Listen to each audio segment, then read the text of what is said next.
Mas antes de continuar falando nesse assunto, gostaria de propor um exercício mental descrito pelo próprio autor do livro.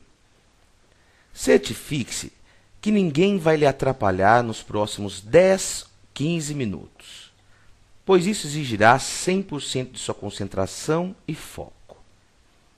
E também dê um pause nesse vídeo e pegue uma caneta e um papel antes de continuarmos.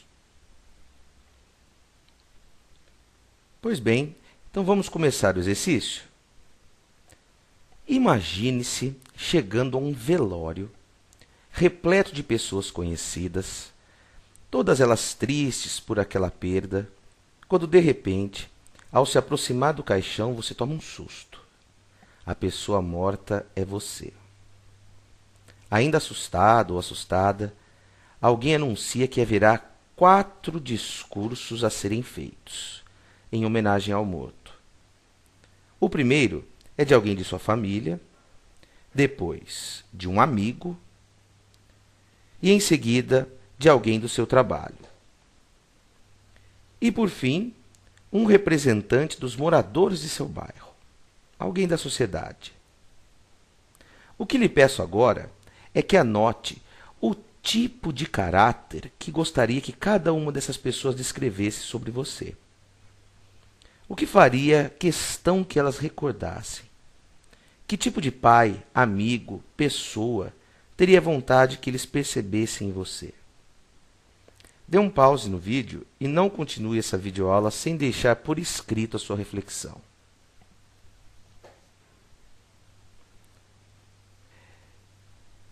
Ok?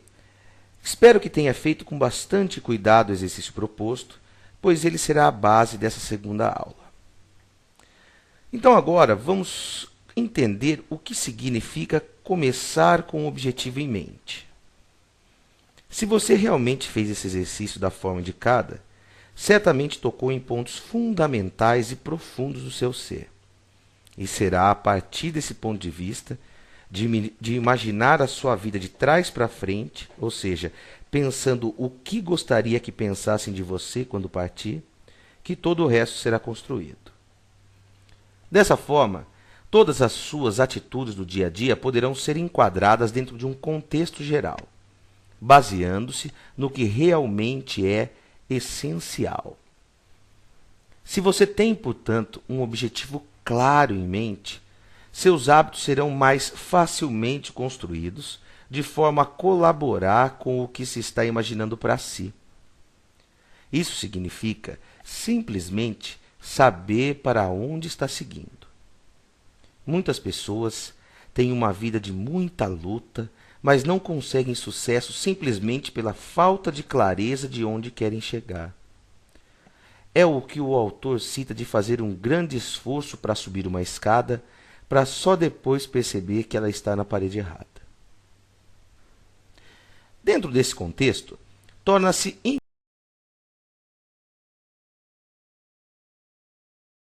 interessante diferenciarmos 2 conceitos importantes: eficiência e eficácia. Sem muitas formalidades e usando de um exemplo, podemos dizer que uma pessoa é eficiente se ela cava poços, usando o mínimo de energia, recursos financeiros e com o menor desperdício possível. Mas ela só será eficaz se achar água. Dessa forma, podemos nos considerar muito eficientes em nossas vidas. Mas seremos eficazes apenas se tivermos claros os objetivos em nossa mente. Portanto, o exercício mental proposto de seu próprio funeral foi uma forma de fazer você ouvir o seu próprio coração, de ampliar as suas perspectivas de vida e focar no que realmente importa. Só assim atingirá o sucesso almejado. Vamos seguir adiante e apresentar o ponto de vista que todas as coisas são criadas 2 vezes. A primeira criação se dá no campo do pensamento. Devemos sempre estar refletindo sobre onde queremos chegar. Isso significa colocar a escada na parede certa antes de começar a subir. Só depois desse exercício mental realizado é que poderemos colocar em prática as nossas ações, sendo que tal momento será alvo da próxima aula relativa ao hábito 3. Disso decorre que somos frutos da segunda criação de nosso planejamento proativo. Se nos omitirmos dessa responsabilidade, seremos apenas e tão somente reflexo da criação dos outros, das circunstâncias e de hábitos passados. O hábito 1 diz que você é o criador, enquanto o hábito 2, de começar com o objetivo em mente, significa a sua primeira criação. Compreendida a ideia apresentada até então, precisamos diferenciar liderança de gerenciamento. A liderança pessoal é a primeira criação. Ela lida com a criação de objetivos. O que desejo para mim e para os outros? Já gerenciamento é colocar o que se planejou de modo correto, ou seja, botar em prática o que se mentalizou. É a segunda criação.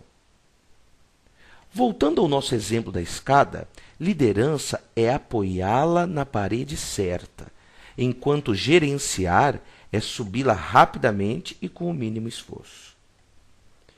Muitas vezes na nossa vida caímos na armadilha do gerenciamento, buscando controlar, impor regras, ser eficiente. Mas focar somente nesse ponto pode nos levar para o lugar errado. Pense, por exemplo, no modo que muitas famílias estão acostumadas a lidar com seus filhos. Será que você não conhece diversos casos em que há gerenciamento excessivo e pouca liderança? Será que alguns pais, ao invés de focar no controle, não deveriam primeiramente apontar caminhos? Com base nesse conceito de liderança apresentado, o próximo passo é tomar as rédeas do próprio destino. Para isso, será preciso rever alguns paradigmas construídos ao longo de toda uma vida. E o primeiro passo é reconhecer o que nos torna ineficazes em certos aspectos. Assim, será possível iniciar o processo proativo de reescrever a sua própria história. Vamos a um exemplo de uma família, assunto esse bastante delicado, de forma a ilustrar o que estou querendo demonstrar. Considere um pai de família que toda vez que se defronta com algo que julga ser inadequado no comportamento dos filhos, fica irritado. Nesse momento, levanta os muros de sua fortaleza e prepara-se para a batalha. Grita, intimida, ameaça, até que por fim ele ganha. Depois, ele se vê vitorioso em meio aos destroços do relacionamento. Agora pense novamente naquela questão do funeral. Você acha que um pai desejaria ser lembrado pelas batalhas travadas ou pelos ensinamentos e demonstração de união? Mesmo a resposta sendo um pouco óbvia, o que acaba acontecendo é que geralmente nos desviamos do nosso caminho, do nosso objetivo, devido às pressões do dia a dia, tornando-nos apenas reativos. E podemos verificar esses acontecimentos dentro de casa, no trabalho, na sociedade e com os amigos. Acabamos agindo de forma diversa aos verdadeiros valores que possuímos dentro de nós, fugindo dos nossos planos proativos. Portanto, é a autoconsciência que nos ajudará a tomar o rumo correto. Só com tal reflexão será possível fazer uma análise se a vida que estamos levando está de acordo com os nossos valores. É preciso viver da imaginação e não da memória. Começar cada dia com base em princípios fundamentais e com os objetivos claros em mente. Vamos seguir agora para a missão pessoal. Uma das formas mais poderosas de colocar em prática o hábito 2, de começar então com o objetivo em mente, é a elaboração de uma missão pessoal. Isso significa focar no que se deseja ser e fazer, resultando que cada pessoa, sendo ela única, deverá ter uma declaração de missão pessoal única. Vamos dar então um exemplo de missão para você. Quero ser bem-sucedido no lar, serei honesto e claro em minhas decisões, acharei tempo para a família além de minhas preocupações profissionais. Darei mais valor aos relacionamentos que aos bens materiais. Pronto, esse é o nosso exemplo simples de uma missão pessoal. Agora o que eu lhes peço é que reserve alguns minutos de seu tempo para escrever a sua missão. Coloque no papel questões que definam o caráter que quer perseguir e quais contribuições e conquistas você almeja. Baseie-se em seus valores e princípios mais verdadeiros.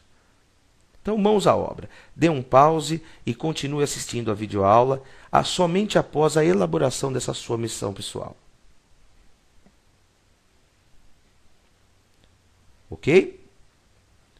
Pois bem, ao descrever a sua missão, ela funcionará como a Constituição Brasileira, que é o modelo pelo qual todas as outras leis subsequentes serão embasadas.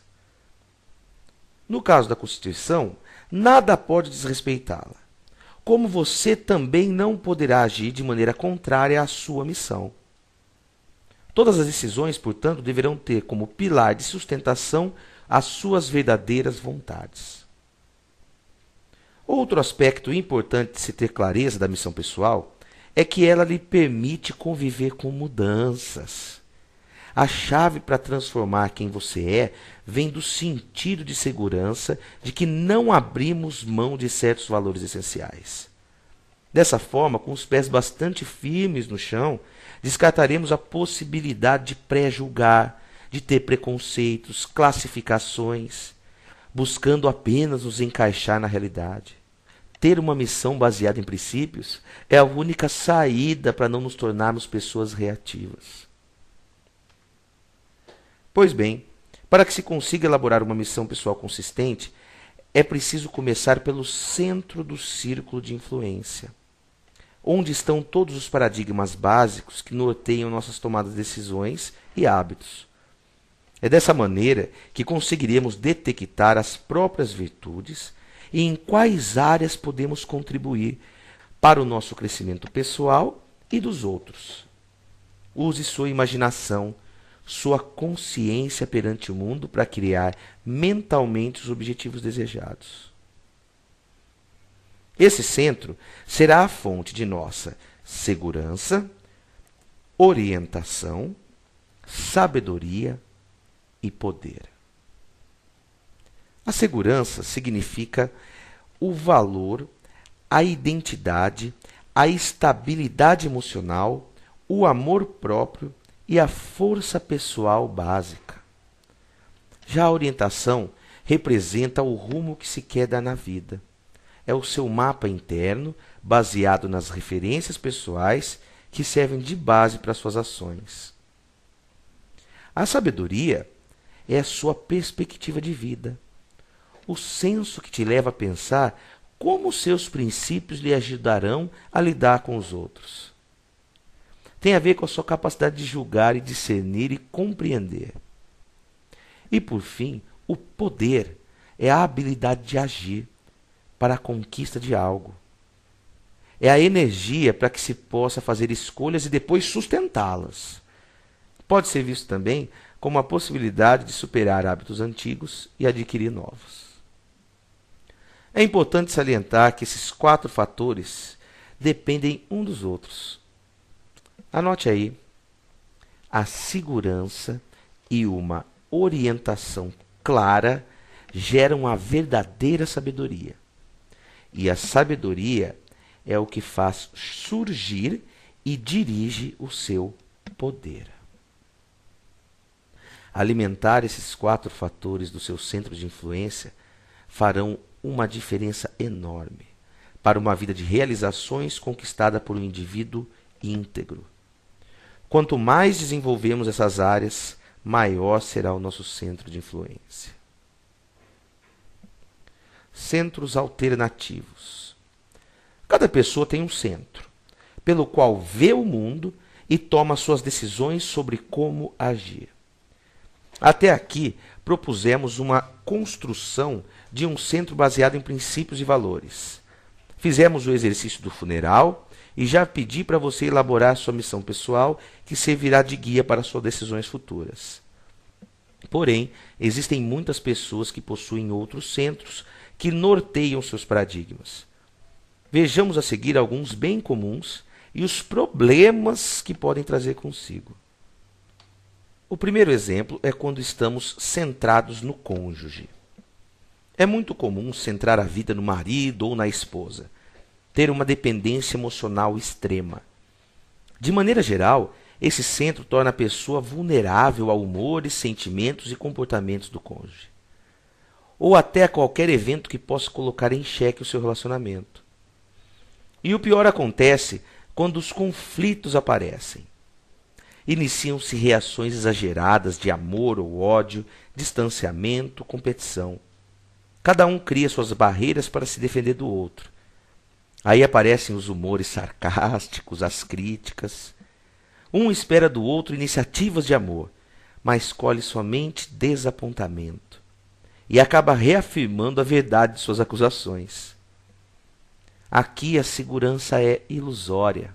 A orientação se dá por emoções de momento, sendo que o poder e a sabedoria se perdem em troca de farpas. Centrado na família. Centrar na família pode parecer natural e bastante apropriado, pois ela é talvez a maior fonte de relacionamentos profundos que um ser humano pode ter.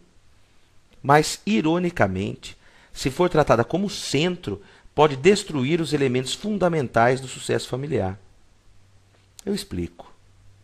Centrar-se na família significa ter seu senso de segurança baseado em tradição, cultura e reputação familiar.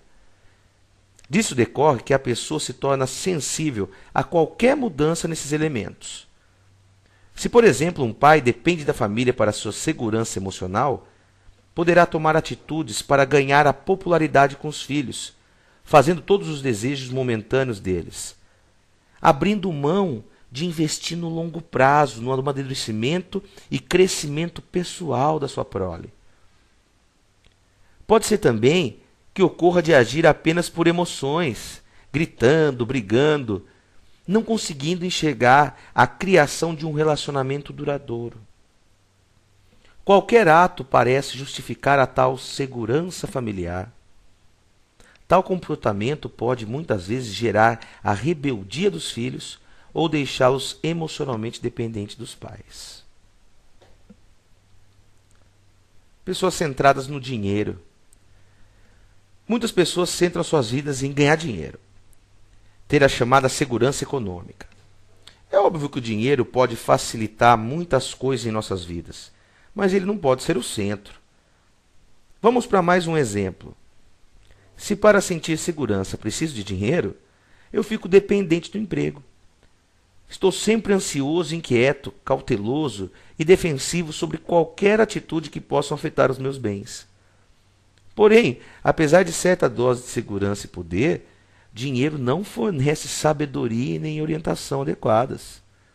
São inúmeros os casos de pessoas com muita posse que, ao passar por problemas, por exemplo, amorosos ou de saúde, acabam verificando o pouco que o dinheiro pode lhe dar. Centrado no prazer. Existem aqueles que centram suas expectativas no prazer e no divertimento. No mundo capitalista atual, essa visão de satisfação imediata é extremamente valorizada e estimulada. Obviamente, ter prazer traz consigo certa dose de relaxamento, união familiar, dentre outros inúmeros benefícios. Mas em si, não consegue satisfazer ninguém completamente de maneira duradoura. O prazer em excesso, na verdade, significa o desperdício da vida e uma corrida contra o próprio rabo. sempre precisará achar algo mais interessante que a experiência anterior. A segurança, a orientação, sabedoria e o poder se expressam apenas momentaneamente. Agora vejamos os malefícios de pessoas que focam sua vida no trabalho. Alguém que tem como centro o trabalho pode ficar viciado em sua atividade profissional, sacrificando a própria saúde e seus relacionamentos com os outros. Sua sabedoria e poder limitam-se a questões relacionadas apenas àquele trabalho, e certamente será ineficiente em outros setores da vida. O centro nos amigos ou inimigos. Muitos jovens, mas não exclusivamente eles, buscam centrar suas vidas na amizade. Tem-se a sensação de precisar pertencer a um grupo que os torne importantes. Isso lhes traz a vulnerabilidade de sempre depender dos humores, sentimentos e comportamento dos outros. É a tal da reatividade que tanto falamos. Da mesma forma, causa um grande prejuízo para si aquelas pessoas que centram sua vida nas inimizades. E acho que você até conhece alguém desse tipo. A pessoa se sente injustiçada por algo e foca suas energias em combater seu oponente. Mais uma vez, essa é uma vida exclusivamente reativa e não proativa. Centrado na igreja. Mexer com religião é um caminho pantanoso e não pretendo explorar em demasia. Porém, quero deixar um recado. Ver a igreja como um fim, em vez de considerá-la como um meio para se atingir um fim, pode prejudicar a sabedoria e o senso de equilíbrio pessoal. Centrado no eu. Talvez esse seja um dos centros mais em moda hoje em dia. Mas é importante deixar bem claro que o egoísmo traz pouquíssima segurança, orientação, sabedoria e poder. Dessa forma, o que podemos notar é que existem diversos centros possíveis em nossas vidas, em que muitas vezes é mais fácil colocá-lo em outra pessoa ou mirá-lo apenas no próprio umbigo. E também é interessante ressaltar que é possível que uma pessoa tenha diversos centros, em que basta que algum fator apareça e determinado modo de pensar é ativado. A partir de agora, faremos uma análise mais profunda sobre a importância de se colocar os princípios no centro de seu círculo de influência, de forma a expandi-lo. Princípios no centro. Pediria que você pensasse por alguns instantes qual é o seu centro atual. Família, amigos, trabalho, os próprios princípios que nós estamos falando aqui. Responder a tal pergunta nem sempre é fácil, mas o interessante é que será possível fazer uma reanálise e uma reprogramação do seu cérebro. O que será argumentado a partir de agora é sobre a vantagem de centrarmos nossas vidas nos princípios corretos, de forma a desenvolvermos uma base sólida para dar suporte à segurança, poder, sabedoria e orientação. Traçando uma vida baseada em princípios, a segurança, a tão sonhada segurança que estamos falando até agora, ela vem da clara compreensão de que os princípios não mudam, eles são imutáveis. Os princípios eles não ficam irritados, não fogem, não intimidam, nem tentam nos passar a perna. Eles são verdades profundas e fundamentais. Sabedoria e orientação se beneficiam também de uma vida baseada em princípios pela certeza de estar seguindo o mapa correto, ou seja, de ter colocado a escada na parede certa. O poder deriva da proatividade de nossa autoconsciência. Nesse caso em particular, é interessante destacar que o poder baseado nos princípios está na escolha que fazemos. O poder nosso são as escolhas, baseadas nos princípios corretos. Porém, as consequências geralmente não estarão sob nosso controle. Centrar a vida em princípios, portanto, significa colocar todas as outras dimensões da vida, o cônjuge, a família, amigos, igreja, o eu, na perspectiva correta. Gosto muito de exemplos para clarear o entendimento de conceitos. Pensemos no caso em que o marido convidou a sua esposa para ir a um teatro e que os convites já até estão comprados. De repente toca o telefone e o chefe diz que precisam que ele compareça imediatamente no escritório. Isso fará com que o marido e a esposa percam o espetáculo. Se olharmos então para esse problema pelo centro da família, ou pelo centro do cônjuge, ou pelo centro do prazer, certamente o homem terá sérias indisposições com o chefe e até poderá estar colocando a segurança financeira da família em perigo, pois ele não irá trabalhar, de jeito algum. Porém, se o homem olhar pela lente do dinheiro ou pela lente do trabalho, ele irá trabalhar sem titubear, fazendo um saque emocional na conta da esposa. O que podemos notar é que, a depender do centro que o marido utiliza, isso vai determinar quais são as suas atitudes e quais as consequências que ele vai enfrentar. Porém, se esse marido do nosso exemplo tiver seu centro baseado em princípios, ele tentará se afastar das emoções do momento e analisar as opções. Ao olhar para o todo, necessidade do trabalho, da relação familiar e as consequências derivadas de cada decisão, a intenção é que se busque a melhor solução, levando todos os aspectos relevantes em consideração. É importante notar que, nessa visão mais ampla, ir ao teatro ou trabalhar é apenas parte do processo. Isso porque, mesmo as escolhas podem vir de diferentes centros, como eu já destaquei anteriormente. Mas quando a gente parte de paradigmas baseados em princípios, a primeira grande diferença é que se estará agindo proativamente, buscando sempre a melhor alternativa. Existe consciência na decisão. Também agindo dessa forma, se consegue a segurança de que o que foi escolhido é a solução mais eficaz, pois ela baseia-se em princípios. Portanto, o centro, baseado nesses princípios que eu tanto estou falando aqui, também acaba reforçando seus valores fundamentais e melhorando as suas futuras escolhas. Outro benefício é que você reforça os vínculos emocionais e adquire confiança ao longo do tempo, algo tão escasso nos dias de hoje. Você vai ver que em determinado momento, tanto esposa como chefe, no caso exposto aí anteriormente, compreenderão que as decisões serão tomadas pelo bem de todos e não pelo bem próprio. Por fim, a sensação de bem-estar, de se sentir confortável com a escolha, isso não tem preço. A conclusão que chegamos então é que centrar a vida em princípios significa ver as coisas de maneira diferente. É agir e pensar proativamente e não apenas reagir a emoções momentâneas. Disso decorre um maior grau de segurança, orientação, sabedoria e poder, que tanto falamos nessa aula. E dessa forma, você provavelmente levará uma vida muito mais eficaz.